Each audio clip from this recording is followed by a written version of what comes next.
Hello friends, मेरा नाम है आईएस नैन और आप देख रहे हैं द सुपीरियर एकेडमी। तो फ्रेंड्स, आज हम इस वीडियो में पर्सनैलिटी टेस्ट को डिस्कस करेंगे कि पर्सनैलिटी टेस्ट में जो हमारे पास प्रोजेक्टिव टेस्ट होते हैं वो एक्चुअली में क्या होते हैं, इनके मतलब क्या कॉन्सेप्ट होता है, हम किस तरह इससे पर्सनैलिटी की असेसमेंट करते हैं, पर्सनैलिटी को टेस्ट करते हैं with the help of projective test. तो आइए देखते हैं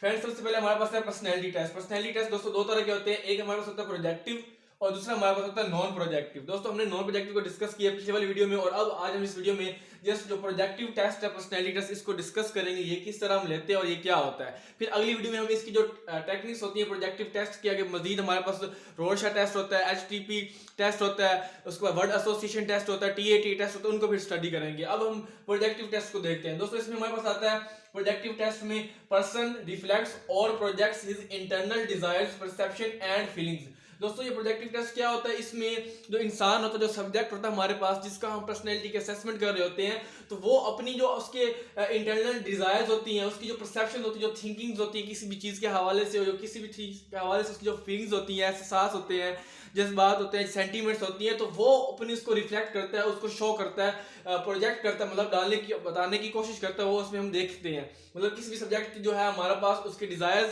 उसकी परसेप्शन और फीलिंग्स को हम प्रोजेक्टिव टेस्ट के जरिए एनालाइज करते हैं। नेक्स्ट हमारे पास क्या दोस्तों, apparatus unstructured and undistinct vague picture ink blots presented to subject to tell what he sees there. दोस्तों इसका जो apparatus होता है, जो इसका हम कह सकते हैं कि जो सिस्टम होता है, जो प्रोजेक्टिव टेस्ट लेते हैं, तो ये दोस्तों हमारे पास जो apparatus इसका है वो बिल्कुल अनस्ट्रक्चर है, कोई इसमें स्ट्रक्चर नहीं है, कोई सीक्वेंस नहीं है, कोई तरतीब नहीं है, कोई वाज़ेह चीज नहीं है, बल्कि वो एक अनस्ट्रक्चर है, अजीब सी चीज है, अनडिस्टिंक्ट है, गैर वाज़ेह, उसका कोई मतलब एक्चुअली में उसको नजर नहीं आ रहा, मतलब कोई क्लियर चीज उसका मीनिंग नहीं मिल रहा। तो वो दोस्तों अनडिस्टिंक्ट है और अनस्ट्रक्चर है, मतलब गैर वाज़ेह है, अनक्लियर, इम्बिगुअस है स्ट्रक्चर। मतलब आप इसे वेग पिक्चर इंक ब्लॉट्स, लाइक इसमें इंक ब्लॉट्स हो सकते हैं, धब्बे हो सकते हैं इंक के, वो हो सकते हैं। तो वो दोस्तों जो हमारे पास अनस्ट्रक्चर और अनडिस्टिंक्ट जो हम देते हैं apparatus सब्जेक्ट को देते हैं, जिसका हम पर्सनैलिटी चेक कर रहे होते हैं, तो वो सब्जेक्ट को हम प्रोवाइड करते हैं और उससे पूछते हैं कि आपको इसमें क्या नजर आ रहा है, मतलब एक जो है अनडिस्टिंक्ट चीज, अनक्लियर सी चीज आपको प्रोवाइड की जाती है और उससे फिर उसके पूछा जाता है कि आपके लिहाज से ये क्या चीज है, आपको इसमें क्या चीज नजर आ रही है। तो वो हम उससे फिर मतलब वो उसको बताते हैं कि ये आप हमें इसके बारे में डिटेल बताएं। इसके बाद दोस्तों हमारे पास क्या है, subject is free to respond according to his desire without fear of wrong and right. दोस्तों सेकंड इसकी अच्छी बात यह है कि जो सब्जेक्ट होता है वो फ्री होता है, वो आजाद होता है, उसको कोई टेंशन नहीं होती रॉन्ग और राइट की, क्योंकि जब हम अगर नॉन प्रोजेक्टिव टेस्ट की बात करें तो वहां पे राइट होता है या फिर रॉन्ग होता है। तो यहाँ पे दोस्तों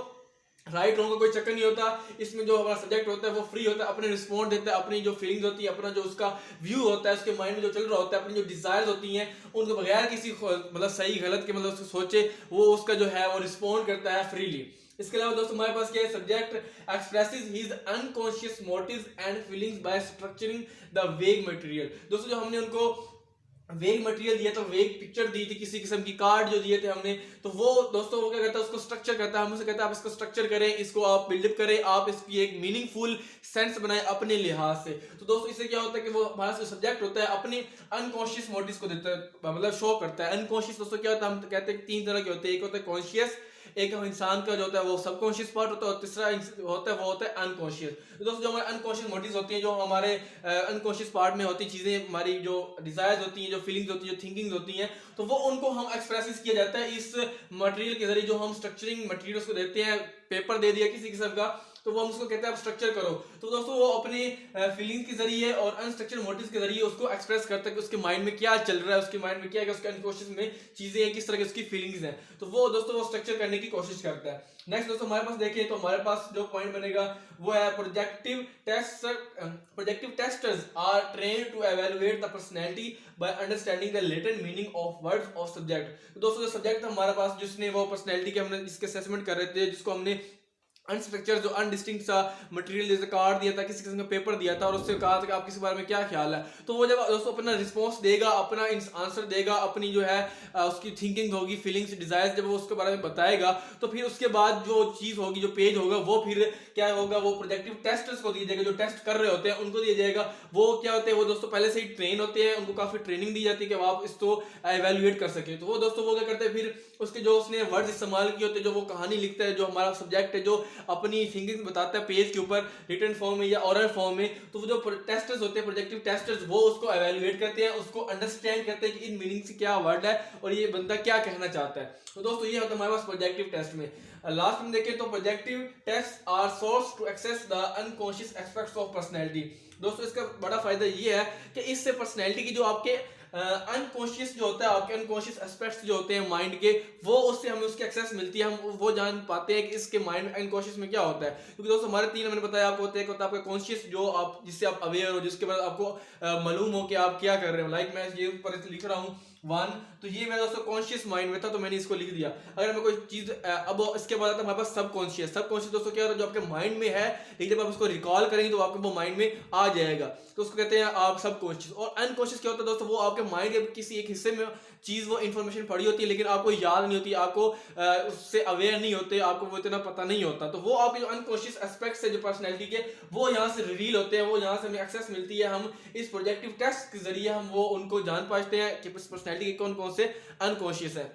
एस्पेक्ट्स है। तो दोस्तों ये था हमारे पास प्रोजेक्टिव टेस्ट, जिसमें मैंने पढ़ा है कि हम जो है पर्सन उसके इंटरनल जो होते हैं डिजायर्स, परसेप्शंस, थिंकिंग्स, फीलिंग्स को एनालाइज करते हैं इस टेस्ट के जरिए, और उसको एक अनडिस्टिंक्ट सा मटेरियल दिया जाता है, पेज दिया जाता है, इंक ब्लॉट्स दिए जाते हैं, वो उससे कहते हैं कि आप इसके बारे में क्या आपकी राय है वो पूछी जाती है। फिर वो अपनी राय देने के बाद वो जो टेस्टर्स होते हैं प्रोजेक्टिव टेस्टर्स, वो उनको एनालाइज करके बताते हैं कि हाँ ये बंदा इस टाइप का है, इस पर्सनैलिटी का है। तो दोस्तों ये था हमारे पास प्रोजेक्टिव टेस्ट। उम्मीद करता हूँ आपको समझ आ गया होगा और आपके जहन में बैठ गया होगा। तो दोस्तों अगर आपको ये वीडियो अच्छी लगती है तो आप इसको लाइक करें और हमारे चैनल को सब्सक्राइब करें। दोस्तों पढ़ाई करते रहे, मेहनत करते रहे, हम मिलते हैं नेक्स्ट वीडियो में, तब तक के लिए गुड बाय।